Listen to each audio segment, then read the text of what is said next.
Excellencies, distinguished ladies and gentlemen, I'm happy to join you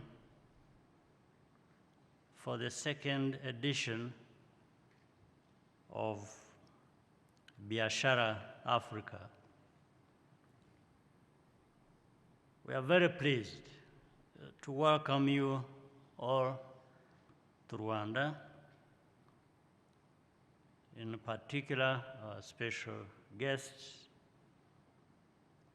former President Muhammad Yusuf of Niger, and Prime Minister Dlamini of the Kingdom of Eswatini, and other distinguished guests. I thank you particularly because it took some amount of courage to proceed to head to Kigali from wherever you were, because of what my friend Dr. Kasea said, the head of Afrika CDC, of the virus that has been going around, but well controlled, the Marburg virus. And from that, indeed, there was a bit of panic. But we can't entirely blame people. I think it's, but I want to thank you for being here, all of you, today. I want to assure you that Rwanda is doing whatever we can to contain and control this virus, but our best cannot amount to anything without the solidarity and support we have enjoyed from Afrika CDC and other partners. Also, your courage to have good understanding and continue to be here for this event. To begin, I wish to commend Secretary General Wamkele for the good work being done at the Secretariat with the support of the African Union Commission to accelerate the implementation of the African Continental Free Trade Area. The journey to establish the world's largest free trade area began here in Kigali 6 years ago, as has already been said. 1 year later, in Niamey, the operational phase of AfCFTA was launched. Your Excellency Muhammad Yusuf, I wish to once again commend you for leading us to this point and for your contributions as a champion. These two historic moments demonstrate our commitment to the economic unity and prosperity of Africa. Indeed, Africa is capable of coming together to solve our own problems. But of course, I want to urge our leaders also to make sure that some of the things that stand in our way that are actually not too difficult to address should not continue to be the case.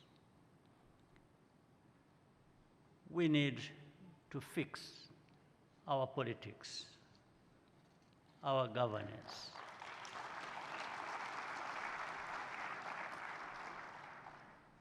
And it all begins with mindset and clarity of vision. Like when people talk about AfCFTA and intra-African trade, how low it is, and so on and so forth, the first thing that comes to mind is lack of free movement. Why should there be anything like that? Why shouldn't there be free movement of people, goods and services? Why? Why shouldn't people of one country freely move across the border to another country, across the whole continent? What is the issue? In the end, we agree we are brothers and sisters and same people that have same needs. But in the end, the lack of this freedom of people to move freely, well, I'm talking about moving freely across borders. Some people don't move freely within their own borders.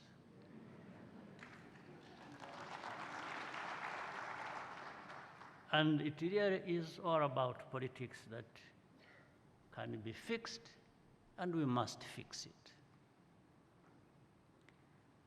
We now live in a complex and ever-changing world. But there are a lot of opportunities for us to take advantage of. As a continent, how well we adapt will depend on how strongly connected we are and on the value we add to our collective wealth. The good news is that integration in Africa is ongoing, and already we can see positive results. But we can do more, and we can do faster, go faster. Over 30 countries are now participating in the Guided Trade Initiative. Rwanda is happy to be among the first countries to join this pilot. Governments need to continue doing their part to create an enabling environment for business. Removing non-tariff barriers should remain a priority, as well as facilitating cross-border movement. Reducing freight, logistics, and logistic costs would also be a game changer. Africa has some of the highest in the world. The costs of freight and logistics, that is. Rwandair, our national carrier, is providing an affordable service to the private sector to expand their reach on the continent. I want to thank the Ethiopian Airlines. I'm told the CEO is here among us as an honored guest.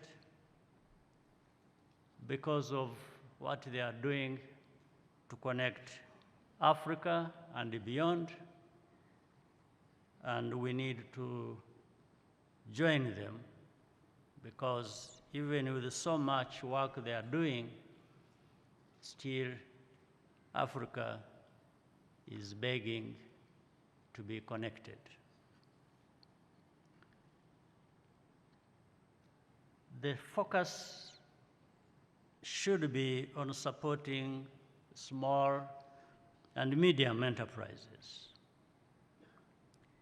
The reason is simple. These businesses and the women and young people that own them are the backbone of Africa's economy.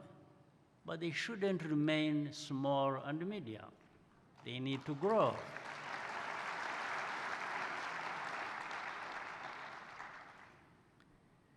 Building a single continent market does not happen overnight. A lot of progress has been made, but the road is still long. Even in the face of challenges, we need to be consistent and think outside of the box. That is the formula for success. Working together, there is nothing we cannot achieve. Once again, distinguished ladies and gentlemen, I thank you for being with us here today. I hope you'll enjoy your stay, and I wish you a very productive meeting. Thank you for your kind attention.